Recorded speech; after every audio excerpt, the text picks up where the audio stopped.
Praise the lord. అందరికీ వందనాలు తెలియజేస్తున్నాను. ఈరోజు దేవుడు ఇచ్చినటువంటి వాగ్దానము యాకోబు పత్రిక 5వ అధ్యాయం 16వ వచనంలో వ్రాయబడినట్టుగా దేవుడు అంటున్నాడు, నీతిమంతుని ప్రార్థన బహుశక్తి గలది. ఆయన ప్రార్థన, నీతివంతుడి ప్రార్థన చాలా శక్తివంతంగా ఉంటుందంట. మరి ఆ ప్రార్థనకి జవాబు ఇవ్వకుండా దేవుడు ఉండడు అంట కదా. మనం నిజంగానే నీతిమంతులుగా ఉండి ప్రార్థన చేసేవారిగా ఉంటే చాలా బలమైన ప్రార్థన అవుతుందన్నమాట. అలాగని శక్తిహీనుడు, నీతిమంతుడు కానివాడి ప్రార్థన వినడు అని కాదు, కానీ దేవుడు వింటాడు. ఖచ్చితంగా వారికి కూడా సహాయం చేస్తాడు. కానీ ఎప్పుడైతే మనం నీతిగా ఉంటామో, ఎప్పుడైతే దేవునికి యథార్థంగా ఉంటామో, ఇంకా ఆయన ప్రార్థనని అతి తొందరగా ఆయన తీసుకుంటాడంట. ఎవరైనా కూడా కదా, పిల్లలు మరి యథార్థంగా ఉండే వాళ్ళని, లేకపోతే మనుషులు యథార్థంగా ఉండే వాళ్ళ కొరకు ఆయన ఇంకా ఎక్కువగా ప్రయాసపడతాం. మనుషులమైనా అంతే, దేవుడు కూడా అంతే అన్నమాట. నీతిమంతుల ప్రార్థన ఆయనకి బహు ఇష్టమైనది. త్వరగా ఆయన నిర్ణయం తీసుకుంటాడు అని అంటున్నాడు. కాబట్టి ఈరోజు మన నీతిమంతులుగా ఉండడానికి ప్రయత్నిద్దాం.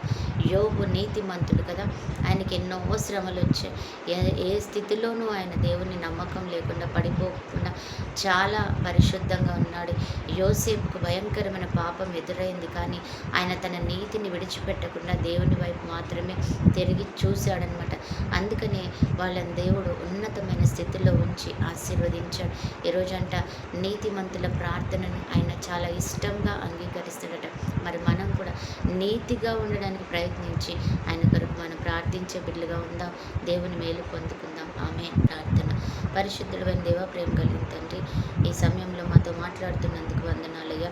మేము నీతిగా ఉంటే నీ ప్రార్థనను బలంగా అంగీకరిస్తానన్నావు ప్రభా. మరి మేము నీతిగా ఉండడానికి మాకు సహాయం చేయండి తండ్రి. నీకు వందనాలు. నీతి అనేది ప్రభా నీ ద్వారానే మాకు వస్తుంది. యెహోవాని నమ్మాడు అబ్రహాము, అది ఆయనకి నీతిగా ఎంచబడింది అన్న.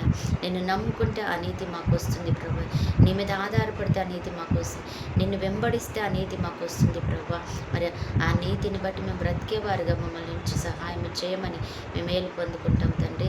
అద్భుతం చేయమని అడుగుతాను. ఈరోజు బర్త్డే, మ్యారేజ్ జరుపుకుంటున్న ప్రతి బిడ్డని కూడా జ్ఞాపకం చేసుకొని రెండంతలుగా బ్లెస్ చేయండి తండ్రి. అలాగే ప్రభా మంచి ఆయుష్, ఆరోగ్యము, దీర్ఘాయుష్, కృప, కాపుదల, క్షేమం, ఐశ్వర్యం, సమాధానం, నెమ్మది మా అందరికీ కూడా మీరు దయచేయమని యేసయ్య శ్రేష్ఠ నామంలో ప్రార్థించి అడిగి వేడుకుంటున్నాం తండ్రి. ఆమేన్.